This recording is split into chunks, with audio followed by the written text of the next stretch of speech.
Hello, friends, and welcome to the Exams Made Simple. And we are back again with the Hindu Complete Newspaper Analysis for 19th of February 2022. 19 फरवरी 2022 का the Hindu newspaper analysis देखेंगे।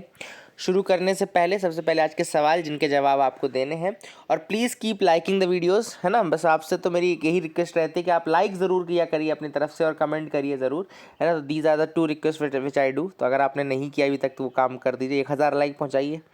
Start करते हैं। पहला सवाल है आज का कि consider the following statements regarding the regulating act of 1773। 1773 का जो रेगुलेटिंग एक्ट था उसके रिगार्डिंग कुछ स्टेटमेंट्स हैं। पहला स्टेटमेंट कह रहा है, it was the first step taken by the British government to control and regulate the affairs of the East India Company in India. दूसरा स्टेटमेंट कह रहा है, it provided for the establishment of the Supreme Court at Bombay Presidency. तीसरा statement कह रहा है, designated the governor of Bengal as the governor general of India and vested in him major executive power. इनमें से कौन सा स्टेटमेंट सही है आपको बताना है रेगुलेटिंग एक्ट 1773 के regarding. Options are 1 only, 1 and 2 only, 1 and 3 only, या 1, 2 एंड 3। दूसरा सवाल है, चार्टर एक्ट ऑफ 1833 के रिगार्डिंग कौन सा स्टेटमेंट सही है। पहला स्टेटमेंट कह रहा है, tended the activities of the East India Company as a commercial body which became a purely administrative body. दूसरा स्टेटमेंट कह रहा है, it provided for reservation of Indians in the covenanted civil services. तो कौन सा स्टेटमेंट सही है, 1 only, 2 only, both है नन। क्वेश्चन नंबर 3 है, a law member was added to the governor general's council under which of the following act. Law member को कौन से एक्ट के थ्रू ऐड किया गया था। Options are Pitt's India Act 1784, Charter Act of 1813, Charter Act of 1833, या charter Act of 1853। तो ये 3 सवाल है, तीनों ही आसान सवाल। अगर आपने ढंग से थोड़ी भी पढ़ाई की है तो आप ये तीनों आंसर कर लेंगे। तो आज मुझे 100% चाहिए कि आप सही करें, है ना। तो सभी लोग बताइएगा मुझे कमेंट सेक्शन में कि आपसे तीनों बने या नहीं बने। आंसर्स मैं एक करके आपको बता देता हूँ। पहला सवाल है रेगुलेटिंग एक्ट 1773 के रिगार्डिंग। पहला स्टेटमेंट बिल्कुल सही है कि ये फर्स्ट स्टेप था ईस्ट इंडिया कंपनी द्वारा कि जिसने जो कि लिया गया था, है ना। दूसरा स्टेटमेंट कि it provided for the establishment of supreme Court at Bombay presidency, ये गलत हो गया यहाँ पे। बॉम्बे प्रेसिडेंसी जो यहाँ पे लिख दिया उन्होंने, तो ये गलत हो गया। तो सेकंड स्टेटमेंट रॉन्ग है। तीसरा स्टेटमेंट कह रहा है कि गवर्नर ऑफ बंगाल को गवर्नर जनरल ऑफ इंडिया कर दिया गया था, ये भी स्टेटमेंट गलत है। ये भी स्टेटमेंट गलत है क्योंकि उस समय ये चीज़ नहीं की थी। ये चीज़ 1833 वाले उसमें की गई थी क्या, है ना, 1833 में की गई थी। सो इसलिए ये स्टेटमेंट भी गलत है। तो 1 only will be the answer.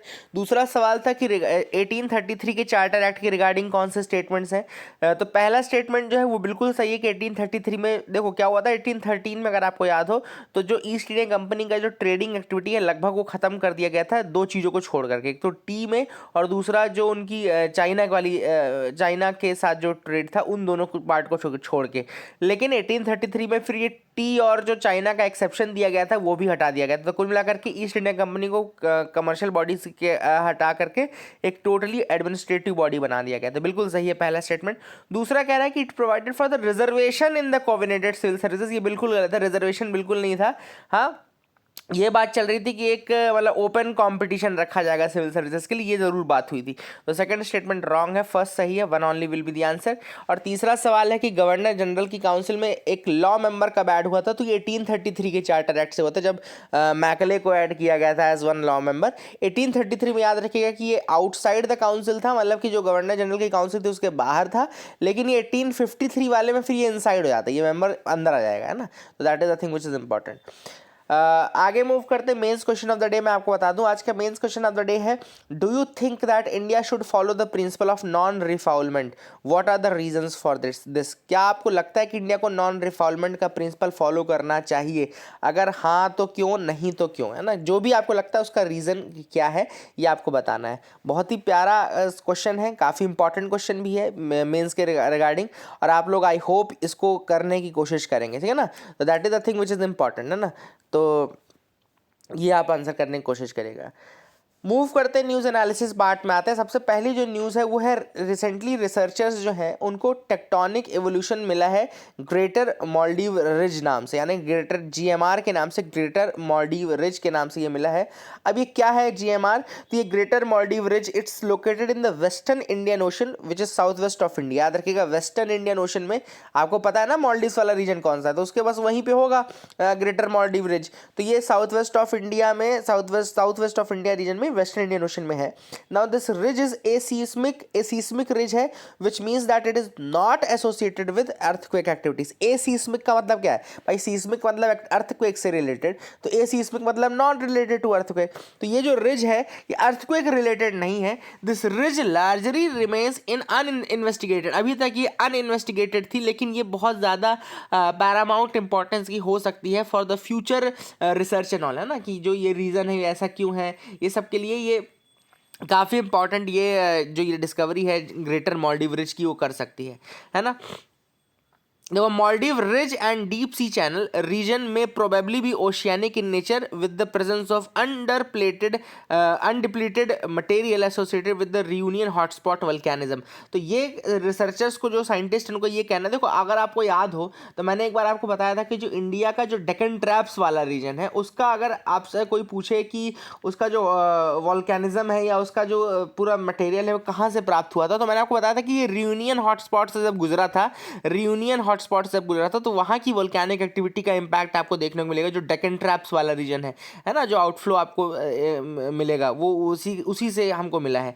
तो यही यहाँ पे भी साइंटिस्ट का कहना है कि ये जो मालदीव रिज है और ये आपका जो डीप सी चैनल है रीजन है, they are probably oceanic in nature, and यहाँ पे जो प्रेजेंस है वो अंडर प्लेटेड मटेरियल जो है that is associated with the Reunion hotspot volcanism. तो रियूनियन हॉटस्पॉट तो बहुत फेमस था, उसी के वोल्केनिज्म का अंडर प्लेटेड मटेरियल जो है उसकी बात ये कह रहे हैं, ठीक है ना। And Maldives ridge might have formed in close vicinity of the mid oceanic ridge. Mid oceanic ridge भी आप जानते होंगे, है ना, उसकी क्लोज विसिनिटी में फॉर्म हुआ हो सकता है। And that is the thing which is important. यहाँ पे ये कुछ साइंटिस्टों का कहना है, लेकिन ज़्यादा भी डिस्कवरी हुई नहीं है, तो ये अभी तक कहना चाहिए अनएक्सप्लोर्ड रीजन है मालदीव्स। ये जो रिज है GMR है, ग्रेटर मालदीव रिज, लेकिन this is the thing which is important. I hope you got clarity.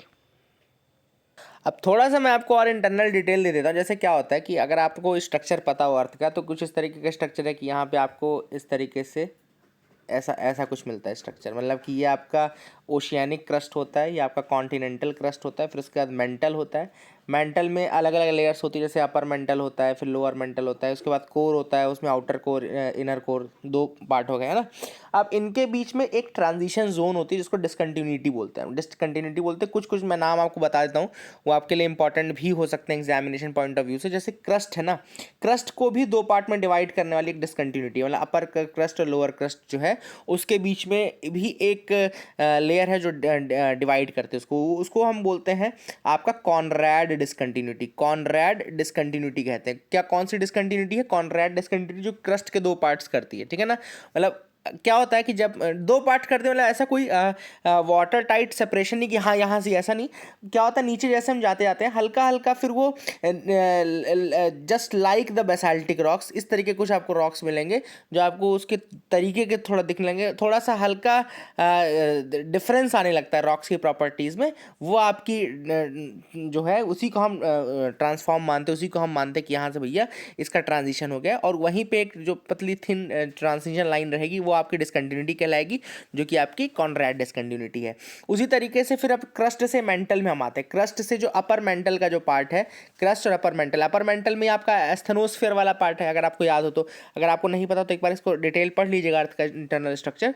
तो क्रस्ट और मेंटल के बीच की जो डिसकंटिन्यूटी उसको हम बोलते हैं मोहोज डिसकंटिन्यूटी। मोहोज डिसकंटिन्यूटी या मोहोरोविसिक डिसकंटिन्यूटी, दोनों नाम है। मोहोज डिसकंटिन्यूटी ज़्यादा चलता है वैसे, है ना, तो मोहोज डिसकंटिन्यूटी आप बोल सकते हैं। सेम जब आप क्रस्ट फिर मेंटल से कोर में जब जाएंगे, मेंटल से जब कोर के बीच में जाएंगे, तो वहाँ पर आपको फिर मिलेगी ग्यूटेनबर्ग्स डिसकंटिन्यूटी। वहाँ कौन सी मिलेगी? ग्यूटेनबर्ग डिसकंटिन्यूटी मिलेगी। तो इस तरीके से ये दो तीन डिसकंटिन्यूटीज़ के नाम भी है जो कि इंपॉर्टेंट है, वो आप याद रख सकते हैं। ये इसी से एसोसिएटेड, एक्चुअली में जो ये नई डिस्कवरी है ना GMR की, ये आपका GMR और DSC वाला जो रीजन मैंने आपको बताया आज, है ना, न्यूज़ में मैंने आपको बताया ना कि GMR यानी कि ग्रेटर मालदीव रिज जो है, और आपका DSC यानी कि जो डीप सी चैनल वाला पार्ट है, ये वही है। अब देखो रिज क्या होता है, मैंने एक चीज़ समझना, DSC वाला जो पार्ट है यानी डीप सी चैनल का जो पार्ट है, ये ट्रांसफॉर्म फॉल्ट का नतीजा होता है। ये ट्रांसफॉर्म फॉल्ट का नतीजा है।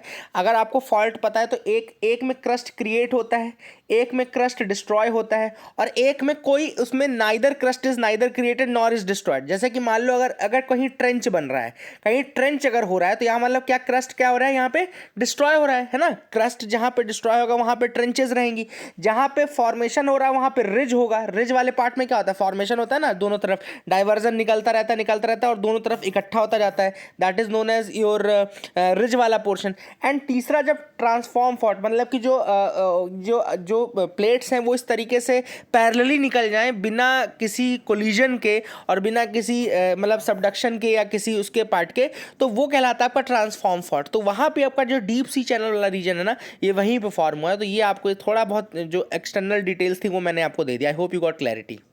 सो ये आपकी पहली न्यूज़ थी जो कि इंपॉर्टेंट भी है और इसमें आपको थोड़ा सा जोग्राफिकल जो चीज़ें हैं वो भी आपको देखने में मिली होंगी, समझने को मिली होगी। आई होप यू गॉट क्लैरिटी।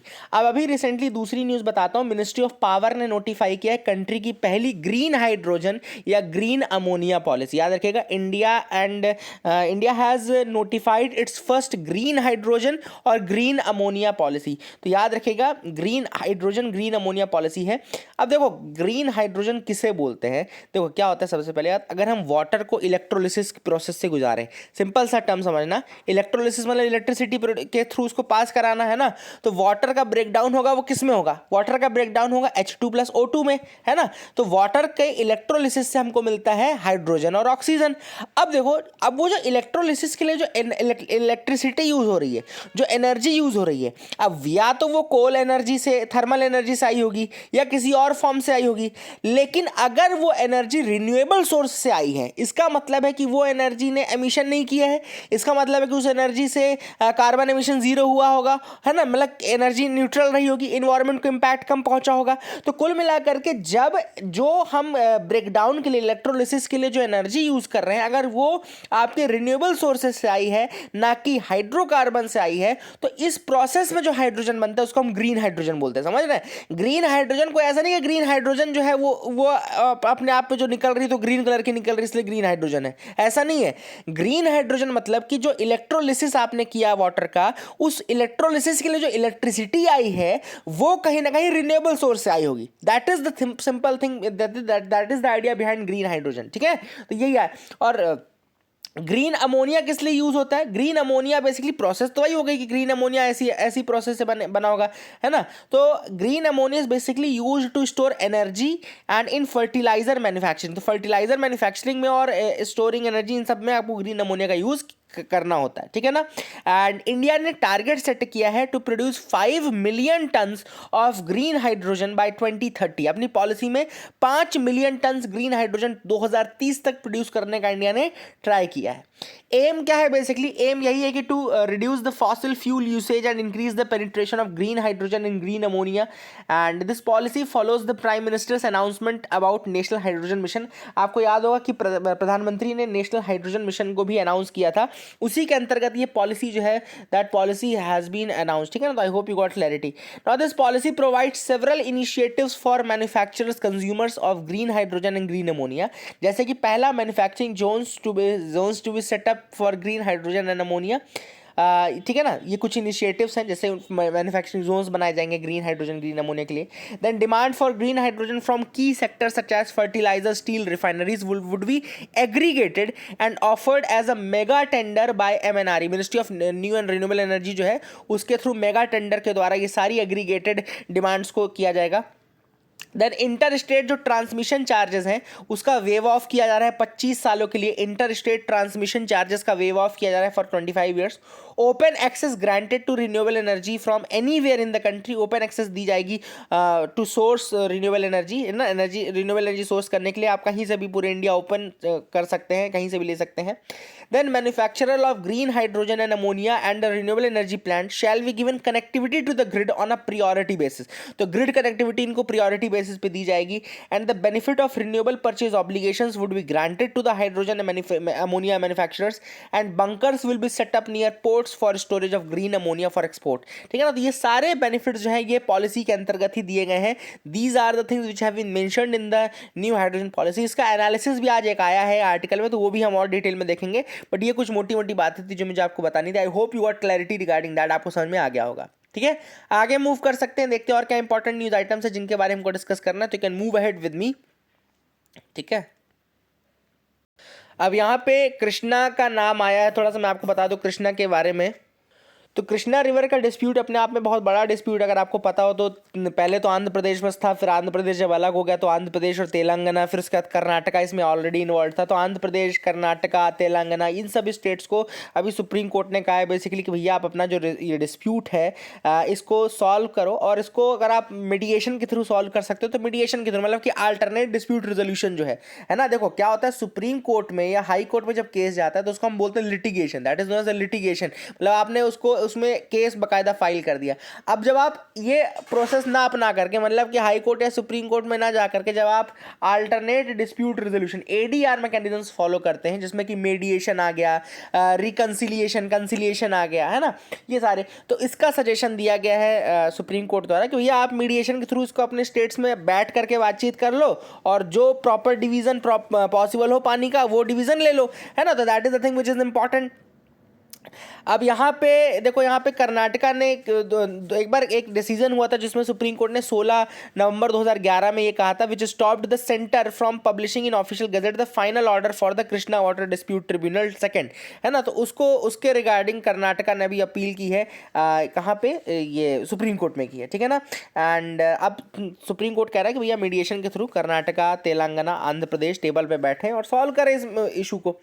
थोड़ा सा मैं आपको कृष्णा की ट्रिब्यूटरीज बता देता हूँ कुछ इंपॉर्टेंट, जिसमें घटप्रभा आएगी, मालप्रभा आएगी, भीमा आएगी, तुंगभद्रा आएगी और मूसी आएगी। कुछ इंपॉर्टेंट ट्रिब्यूटरीज हैं ये, घटप्रभा, मालप्रभा, भीमा, तुंगभद्रा एंड मूसी। अगर आपसे मूसी पूछ ले या घटप्रभा मालप्रभा पूछ ले या भीमा तुंगभद्रा, तो मेरे हिसाब से आपको पता होगा। अच्छा, तुंगभद्रा याद रखिएगा कि दो नदियां मिलती है तुंगा और भद्रा नाम की, तब जाके तुंगभद्रा बनता है, तो ये भी थोड़ा सा आपको पता होना चाहिए। आई hope you got clarity regarding all these things, है ना, समझ में आ गया होगा। आगे मूव करते हैं, देखते हैं और क्या इंपॉर्टेंट न्यूज़ आइटम्स है जिनके बारे में हमको डिस्कस करना है। अब यहाँ पे एक न्यूज़ है, देखो कुकराहल्ली लेक की लोकेशन में आपको बताता हूँ। इस न्यूज़ से जो इंपॉर्टेंट चीज़ निकल के आ रही है वो है कुकराहल्ली लेक। तो कुकराहल्ली लेक आपका मैसूरू में यानी कर्नाटका में लोकेटेड है, ये आप याद रखिएगा। कुकराहल्ली लेक क्यों इंपॉर्टेंट है, क्योंकि यहाँ पे ग्रेट बैकयार्ड बर्ड काउंट हो रहा है। ग्रेट बैकयार्ड बर्ड काउंट, अगर आपसे कोई पूछे कि ग्रेट बैकयार्ड बर्ड काउंट कहाँ पे रिसेंटली स्टार्ट हुआ है, तो ये आपका मैसूर रीजन में स्टार्ट हुआ है। एंड वहाँ की जो बायोडाइवर्सिटी उसको रीइंफोर्स करने के लिए कि क्या एक्चुअल नंबर्स है बर्ड्स के, क्या कैसे है, ये सारी चीज़ें करने के लिए यहाँ पे कुकराहल्ली लेक का जो रीजन है मैसूर में, वहाँ पे ये चीज़ हो रही है। तो I hope you got clarity regarding that. आज का जो एडिटोरियल है वो एडिटोरियल है India needs a refugee and asylum law, article written by Shashi Tharoor. इस आर्टिकल में उन्होंने बात की है कि इंडिया को अभी रिसेंटली शशि थरूर ने एक प्राइवेट मेंबर बिल लेकर के आए थे। देखो प्राइवेट मेंबर बिल तो आपको पता ना क्या होता है, कि ऐसा कोई भी व्यक्ति जो मिनिस्टर नहीं होता है ना, any person who is not a minister is not the private member, है ना। और वो जब बिल लेकर के आता है तो वो प्राइवेट मेंबर बिल कहलाता है, ठीक है। तो I hope you got clarity regarding that. तो अब ये जो बिल है ये एक असाइलम बिल है। आप सबको पता होगा कि इंडिया ने 1951 का रेफ्यूजी कन्वेंशन ना ही साइन किया है ना ही उसको रेटिफाई किया है। तो याद रखिएगा, there is a UN refugee convention 1951, 1951 का यूएन रेफ्यूजी कन्वेंशन है। और दूसरी चीज़, हम प्रिंसिपल ऑफ नॉन रिफॉल्वमेंट को भी फॉलो नहीं करते। ये चीज़ शशि थरूर जी ने भी बताई है कि हम उसको नहीं फॉलो करते। जैसे कि रोहिंग्यास के लिए हमने जो बाली एक सेटलमेंट हो रहा था उसको हमने साइन नहीं किया था। और हमने अपने यहाँ से बेसिकली कहना चाहिए कि जो रेफ्यूजीज़ हैं उनको हमने कई बार डिपोर्ट भी किया, जैसा कि अभी रिसेंटली आपने ये अपने असम वाला केस देखा होगा, एनआरसी का केस देखा होगा। तो that is what the author says कि काफ़ी ये इनह्यूमन है। As per the author this is highly inhuman. और प्रिंसिपल ऑफ नॉन रिफॉल्वमेंट कहता है कि हम किसी को भगाएं ना, लेकिन हम उसको करते। लेकिन इसमें मैं आपको एक काउंटर आर्गूमेंट दे देता हूँ, जिससे आर्टिकल में जो चीज़ नहीं लिखी है वो मैं आपको बताता हूँ। There is a thing which is important. देखो क्या होता है, एक होता है CIL नाम का एक आर्ग्यूमेंट होता है। CIL नाम की एक चीज़ है, यानी कस्टमरी इंटरनेशनल लॉ नाम की एक चीज़ होती है।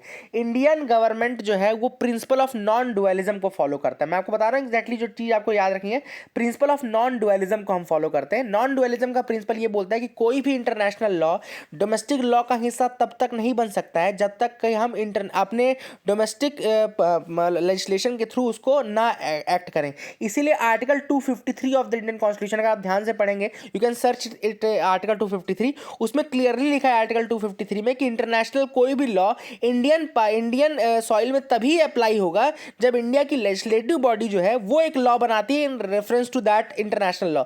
ये चीज़ यहाँ पे आर्टिकल में जरूर ऑथर ने मेंशन नहीं करी है, लेकिन मैं आपको बता रहा हूँ कि प्रिंसिपल ऑफ नॉन ड्यूअलिज्म के कारण हमारे यहाँ कोई भी लॉ ऑटोमेटिक उसका हिस्सा नहीं बन सकता हमारी डोमेस्टिक सॉइल का। तो कोई भी कस्टमरी इंटरनेशनल लॉ, जैसे प्रिंसिपल ऑफ नॉन रिफॉल्मेंट जो है ना, ये कस्टमरी इंटरनेशनल लॉ है, मतलब कि बाय कस्टम ये आपके यहाँ फॉलो होना चाहिए था, लेकिन चूंकि हम प्रिंसिपल ऑफ नॉन ड्यूअलिज्म को फॉलो करते हैं, therefore it does not automatically become the part of Indian subcontinent. तो ये आपको थोड़ी सी एक्स्ट्रा चीज मुझे बतानी थी। आई hope you got clarity regarding that, है ना। आर्टिकल 253 आप पढ़ लेना कि कोई भी इंटरनेशनल ट्रीटी है उसको अप्लाई करने के लिए पार्लियामेंट जो है वो लॉ बना सकती है। तो ठीक है, ये सारी चीज़ें हैं। अब यहाँ पे ऑथर ने यही कहा है कि हमारे यहाँ चूंकि बहुत सारे मल्टीपल फॉरेन लॉ हैं जो कि डील करते हैं, इसलिए कोई एक स्टैंडर्डाइज्ड फॉर्मेट नहीं है। जैसे कि फॉरेनर्स एक्ट 1946 भी है, रजिस्ट्रेशन ऑफ फॉरेनर्स एक्ट 1939 है, पासपोर्ट एक्ट 1967 है, एक्स्ट्राडिशन एक्ट 1962 है, सिटीजनशिप एक्ट 1955 है, और उसके बाद 2019 में उसमें अमेंडमेंट भी किया गया था, एंड फॉरेनर्स ऑर्डर 1948 है। तो since all these things are there, तो इस कारण से हमारे यहाँ जो है वो प्रॉपर कोई एक चैनल नहीं है। इसलिए ऑथर ने कहा कि एक proper mental sorry not mental proper एक असाइलम लॉ होना चाहिए, या फिर कहना चाहिए एक प्रॉपर आपका रेफ्यूजी लॉ होना चाहिए, ताकि जो इनके साथ डीलिंग करने की हमारी हर बार क्या हम अलग तरीके से डील करते हैं। अगर हमारे फेवर के कोई इमिग्रेंट्स हैं तो हमको ले लेंगे, हमारे फेवर के नहीं है तो हमको नहीं लेंगे। तो ये जो ऑथर के अकॉर्डिंग जो हमारा ये मतलब कहना चाहिए डिस्क्रिमिनेटेड जो व्यू है वो चेंज हो जाएगा। यहाँ पे मैं आपको एक और चीज़ बताता हूँ। देखो, रेफ्यूजी भी एक प्रॉपर डेफिनेशन है। जैसे प्रॉपर डेफिनेशन ऑफ रेफ्यूजी क्या होता है कि अगर कोई व्यक्ति सिर्फ नौकरी के लिए यहाँ आ रहा है, इकोनॉमिक पर्पज से आ रहा है, तो वो रेफ्यूजी नहीं कहलाता है, वो इकोनॉमिक माइग्रेंट कहलाता है। तो ये आपको थोड़ा पता रहना चाहिए कि रेफ्यूजी इज अ पर्सन जो कि परसिक्यूशन के डर को या वॉर को छोड़ करके आपके यहाँ आया हो। मतलब refugee is a person who is in your country because of persecution, because of threat of death, because of war and all, है ना। He is not here for just economic purpose. तो अगर सिर्फ इकोनॉमिक पर्पज से आया होगा तो economic migrant कहलाएगा, ना कि रेफ्यूजी कहलाएगा। तो ये भी थोड़ा एक डेफिनेशन आपको पता होनी चाहिए। तो I hope you got clarity regarding this as well. अगली जो न्यूज़ है वो आपको दिख रही है, Russia welcomes India's stand on eastern Ukraine situation. तो अभी चूंकि मैंने आपको पहले बताया था कि रशिया के मुद्दे में हम अब उसका अपोज नहीं कर रहे। हाँ, बातें हम वही कर रहे हैं, पीस की बातें की, पीस करो, ये करो, लेकिन हम रशिया के अगेंस्ट वोटिंग नहीं करते। तो इसलिए रशिया भी हमसे खुश रहता है, और यही करना भी चाहिए इंटरनेशनल, क्योंकि कहते हैं ना कि there are no permanent friends and permanent foes in the international relation, there are only permanent interests, है ना। तो ये वाली चीज़ है कि हमारे कोई परमानेंट फ्रेंड परमानेंट एनिमी नहीं है, हमारा परमानेंट इंटरेस्ट जरूर है लेकिन इंटरनेशनली, तो वो हमको पूरा करना है। हमको लड़ाई नहीं करनी किसी भी कंट्री से। हम क्यों करें भाई वोटिंग, क्यों करें उनके अगेंस्ट वोट, उनको अपना दुश्मन बनाए। That is a very good thing. यहाँ पर एक चीज़ आपको मैं जरूर बताना चाहता हूँ कि 2014 में अगर आपको याद हो तो क्रीमिया को, जो क्रीमिया का सेवास्तोपोल वाला रीजन और क्रीमिया पूरा एज अ होल है, उसको रशिया ने ऑक्यूपाई कर लिया, ठीक है ना, अटैक करके यूक्रेन के ऊपर। और क्रीमिया को जब उन्होंने अटैक किया और ये सब किया, उसके बाद एक ट्रीटी हुई थी, मैं वो बता देता हूँ। मिन्स्क एग्रीमेंट हुआ था, बस MINSKS, मिन्स्क एग्रीमेंट हुआ था बेसिकली, MINSK, ठीक है ना, MINSK, मिन्स्क एग्रीमेंट। ये मिन्स्क नाम की जगह है एक्चुअली। तो मिन्स्क एग्रीमेंट हुआ था और इस एग्रीमेंट के थ्रू ही पीस प्रिवेल हुआ था। तो वही सारी चीज़ यहाँ पे दोबारा बोली जा रही है कि कुल मिलाकर के हमको अडेयर करना है। इंडिया ने भी यही सजेशन दिया कि भैया ह्यूमैनिटेरियन वे में, ह्यूमैनिटेरियनिज्म के साथ आपको मिन्स्क एग्रीमेंट को फॉलो करना चाहिए, ताकि जो पीस प्रिवेल हुआ था 2014 में, वो चीज़ दोबारा प्रिवेल हो जाए। तो मिन्स्क एग्रीमेंट का जरूर याद रखना। अगर आपसे कोई पूछे कि कहाँ हुआ था, किसके बीच में हुआ था, तो ये रशिया यूक्रेन के बीच में, और मीडिएट किया था काफ़ी US और इन सब ने मीडिएट किया था, तब जाकर की ये चीज़ हुई थी। आई hope you got clarity regarding that.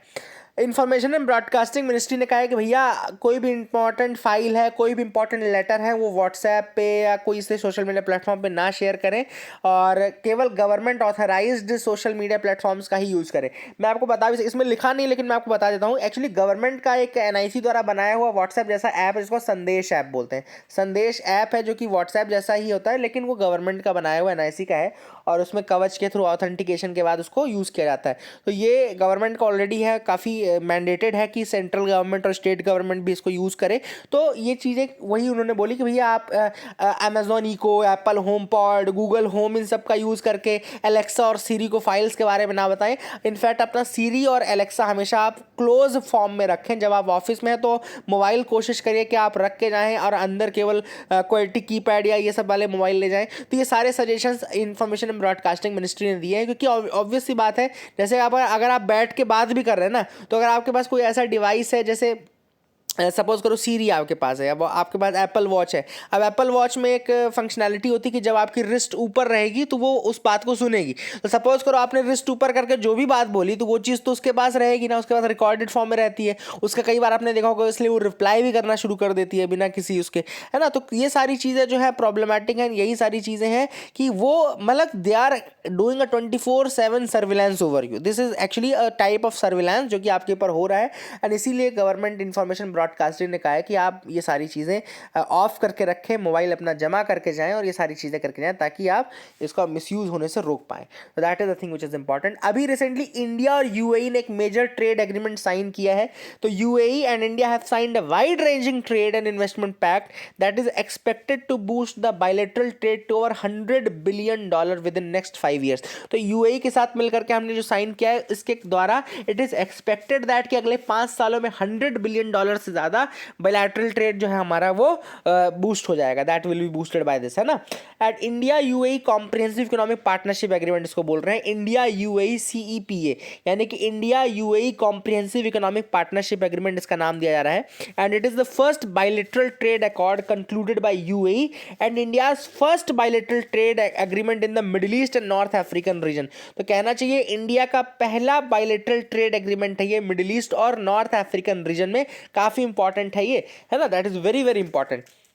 काफ़ी चीज़ें इस डील के अंतर्गत है, जैसे कि यूएई को भी इंडियन बिजनेसेस को फ़ायदा मिलेगा, यूएई को फ़ायदा मिलेगा। एंड रिड्यूस्ड टैरिफ रहेंगे, इन्हेंस्ड मार्केट एक्सेस रहेगी। एंड बेसिकली एक नया लाइफ पुट कर रहा है ये to the trading corridors from Africa to Asia and laying the foundation of for growth and prosperity that will benefit the entire region. तो काफ़ी इंपॉर्टेंट ये एग्रीमेट है जो कि साइन किया जा रहा है। That is very very important. I hope you got clarity regarding that. आपको समझ में आ गया होगा। आगे मूव करते हैं यहाँ पे। New gecko from North East gets army tag. अब एक लिजर्ड जो गेको होता है, वैरायटी होती है लिजर्ड की, तो वो एक पाई गई है एंड उसको इंडियन आर्मी का टैग दिया जा रहा है। It is given the tag of Indian army. अब इसका नाम देख लो, मैं आपको बताता हूँ। क्राइटोडैक्टिलस एक्सरसिटस, याद रखेगा, क्राइटोडैक्टिलस एक्सरसिटस इसका जो साइंटिफिक नेम है वो है क्राइटोडैक्टिलस एक्सरसिटस। एंड इसका इंग्लिश नेम है Indian army's bent toed gecko, Indian army's bent toed gecko. और that is the name that has been given to it, ये आपको याद रखना है। And the name was given to honour the army for its services to the country, जो services to the country army दे रही है उसके लिए ये गेको की स्पीशीज़ को उसका नाम दिया जा रहा है। तो that is the thing which is important. इसके अलावा कुछ और गेको की वेराइटीज़ हैं, जैसे क्राइटोडैक्टिलस सियाहाएंसिस, ये मिजोरम में सियाहा डिस्ट्रिक्ट है उसके ऊपर ये नाम है। एंड क्राइटोडैक्टिलस लुंगिलेंसिस जो कि मिजोरम के लुंगली टाउन के ऊपर दिया गया है नाम। तो I hope you got clarity regarding all these things. आगे hydrogen policy calls for more incentives. Experts का मानना है कि हाइड्रोजन पॉलिसी जो लाई गई है और जो टारगेट सेट किया गया है 5 मिलियन टन्स का, उसको पूरा करने के लिए और इंसेंटिव्स देने की जरूरत है। जैसे कि अभी मैं आपको बताऊं तो अभी ये कहा गया है कि जो इंटर स्टेट ट्रांसमिशन चार्जेस हैं वो 25 सालों के लिए वेव ऑफ कर दिए गए हैं, ठीक है ना। And also bank unconsumed renewable power up to 30 days, ये भी आपका वेव ऑफ कर दिया गया है, ठीक है। हाइड्रोजन और ammonia is produced mostly by steam reformation with natural gas and sometimes by electrolysis which is splitting water into electricity. Hydrogen और अमोनिया जो है ना, it is produced mostly by steam reformation with natural gas and sometimes by electrolysis. तो या तो steam reformation with natural gas किया जाए या इलेक्ट्रोलिसिस किया जाए, उस दोनों प्रोसेस से स्प्लिटिंग अप की प्रोसेस जो होती है ना। तो that is the thing which is important. And यही चीज मैं आपको बता रहा था कि अगर पावर इसको एग्जीक्यूट करने के लिए आप सोर्स कर रहे हो फ्रॉम नॉन हाइड्रोकार्बन सोर्सेज से, तो that is actually green form, है ना। ग्रीन एनर्जी, फिर वही ग्रीन हाइड्रोजन इसीलिए बोला जाता है।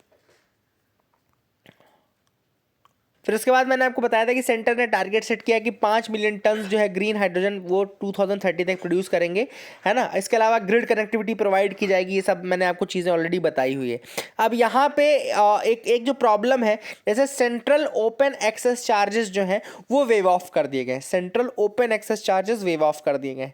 लेकिन ऑथर का ये कहना है लेकिन स्टेट्स का अपना अलग ओपन एक्सेस चार्जेस हैं, तो उसका क्या, अगर वो भी वेव ऑफ हो जाए तो ज़्यादा इंसेंटिव्स मिल जाएंगे। तो ये कुछ चीज़ें हैं जो कि यहाँ पे कही गई है regarding this. I hope you got clarity to that, है ना, आपको समझ में आ गया होगा। सो यहाँ पे आगे मूव कर सकते हैं finally. So that is it for the day, friends. I hope you liked our video. Please like and subscribe. Keep loving us, keep sharing us. Thank you and have a nice day.